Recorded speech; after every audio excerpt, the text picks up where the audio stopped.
Hello TikTok users. Isa-isahin ko po yung mga caption na aking ginawa para kay Alex Yala, kaugnay sa kanyang 2025 season sa kanyang WTA singles career. Ito na mga kaibigan, isa-isahin ko po ha.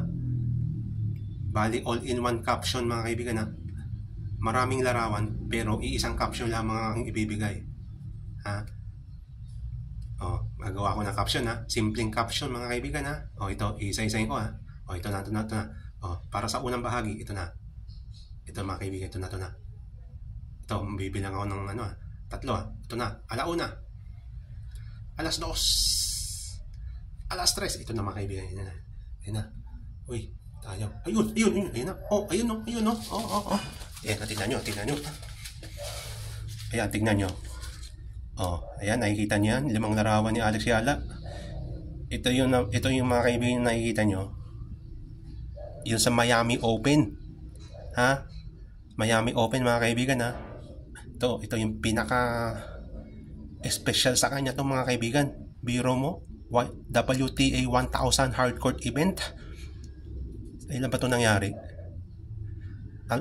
Nung from March to April to di ba? Tama. March to April. Yung kampanya ni Alex Yala sa Miami Open. Tingnan niyo mga larawan Ayun tingnan niyo sa upper left. Ayun Ayun, tingnan niyo sa upper left. Biro mo si Iga Swiatek, tinalo niya sa quarterfinals ha. Tinalo niya yan ha. Hindi ako makapaniwala sa napanood ko Sa napanood kong laban nilang dalawa Biro mo world number 2 tinalo ni Alex Yala. Tinalo niya 2 sets lang hindi ako makapaniwala. Si Alex nga hindi makapaniwala sa kanyang ginawa ayun tingnan niyo. Sa upper left, ayun naipagkamahin silang dalawa, di ba? Pero doon sa graduation niya doon sa Rapan Naval Academy, kasama si Iga sa picture taking nilang nila, 3 sila. Sino ba yung ko si Rapa yun yung niya, yung kanyang mentor. Di ba si Rafa Nadal? Tapos si Iga, ayan yung nasa upper left. Tapos ito si Alex Yala, tingnan nyo. Yung sweetest victory na sa kanyang career. Hindi siya makapaniwala sa kanyang ginawa tapos ito tingnan nyo sa baba, yung sa bottom right. Ayun kahit natalo siya kay Jessica Pegula doon sa semifinals ng nasabing tournament, sumayaw na yun, nag-aano pa siya masaya pa siya di ba? Yan ang Pinoy. Biro mo, nagbubunyi ba yan? Nagbubunyi siya dyan kahit na natalo siya sa semifinals. Ano kayang magandang i-caption dito sa nakikita nyo ngayon? Ayan yung tingnan nyo. Ito sa gitna, ito yung talaga yung bandila ng Pilipinas na nakawagayway ayan tingnan nyo. Ano kayang magandang i-caption dito sa 5 larawang yan? Yung sa kanyang kampanya sa Miami Open ni Alex. Ito ako may naisip ako Ito, bibigyan ko kayo ng 5. Meron akong 5 caption pero isa-isahin ko Pero 5 larawan, isang caption. Ito may naisip ako. Ito. Para sa unang caption ito, may naisip ako Ito unang caption. The beginning of her phenomenal rise. Di ba? Doon siya nagsimula doon umangat si Alex di ba? Maganda di ba? Unang caption ko, the beginning of her phenomenal rise. Yun napakasimple. Ito may pangalawa pa. Ito, meron pa ako naisip isa pang caption, pangalawang caption ito. Ito may naisip ako ito. Her phenomenal rise to top 100. Biro mo yan. Mula world number 140 simula ng pagpasok niya sa 2025 season. Biro mo umangat siya sa number 70 something, 75 yata, 76. Umangat siya nung umabot siya sa semifinals ng Miami Open. Biro mo umabot siya sa rank from 70 to 80. Ang laki ng inangat niya. Kaya yung caption na yun, her phenomenal rise to top 100. Mas matindi yun. Yun na yun. May pangatlo pa akong caption ano pa mga caption? Ito pangatlo. Ako may naisip akong caption, pangatlo. For the pangatlong caption, ito yung i-caption ko para sa kanya. Ito. She upset the 2 top 10 players. Biro mo, na-upset na yung dalawang top 10 players. She upset the 2 top players. Madison Keys. Biro mo si Madison Keys sa ano yun eh. Sa round 4 yun, di ba? Tinalo niya si Madison Keys sa round 4. Yung world number 5. Madison Keys, world number 5. And Iga Swiatek nga yung world number 2 sa quarterfinals. Biro mo yan.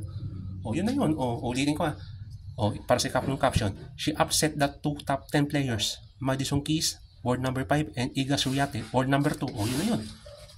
Di ba napakasimple? Ito pa, meron pa, dalawa na lang. Meron pa ako isa pang naisip na caption para kay Alex Yala doon sa kanyang kampanya sa Miami Open. Ito yung pangapat. Pangapat, pakinggan nyo The first ever player from the Philippines to reach the semifinals of a tour event. Yun na yun. Umabot siya sa semifinals eh. Biro mo, WTA 1000 hardcourt event, umabot siya sa semifinals, di siya makapaniwala sa kanyang ginawa eh. Yun na yun. Ganun kasimple. Ito last na, ito Pandema. Para sa panglima at huling caption. Ito matindi. Ito panglima at huling caption. Sa kampanya ni Alex Yala sa Miami Open. Ito panglima. Panglima ito panglima. The greatest breakthrough ever in her career. Yun. Tapos. Biro mo, nakalimang caption ako, pero ano yun? Pero mamili ko sa 5 kung ano yung pinakamalupit sa ang ginawang caption. The greatest breakthrough ever in her career. Yun na yun. Yan na, binigyan ko na kayo ng caption. Pero 5 yung binigay ko para wala na kayong masabi. Kayo naman, anong ika-caption dito sa nakikita niyong collage? Kaunay sa kampanya ni Alex Yala sa Miami Open. Mag-isip nga kayo ng iba pang caption para dito. Yan yung mga iconic na larawan na nakikita nyo ngayon sa inyong screen. Ayan yun na yun. Magbigay kayo ng iba pang caption huwag kayong gagaya sa sinabi ko. Ako yun yung naisip ko 5 caption na yun eh. Pero isa lang. Kung halimbawa gagawa ko ng caption. Ng simpleng caption. Yun na. Yung 5 yun. Mamili kayo sa 5 binanggit ko. Yun yun. At yan ang part 1 ng aking simpleng caption kaunay sa kampanya ni Alex Yala sa 2025 season. Yun na yun. Yung sa kanyang WTA singles career yung kampanya niya sa 2025 season. Yun na yun. Yun na yun. Yung 5. Kayo naman mag-caption. Kayo naman. Tingnan nyo. Wala na. Yan ang talagang masterpiece. Yan ang pag nakita ni Alex to. Yan magiging memorable sa kanya yan. Diyan siya umangat eh. Sa Miami Open. Yun na yun. Ay Alex, yun na yun. At yan ang part 1. Part 1 pa lang yan Meron pa. Hintayin nyo sa ibang araw na. Yun na yun.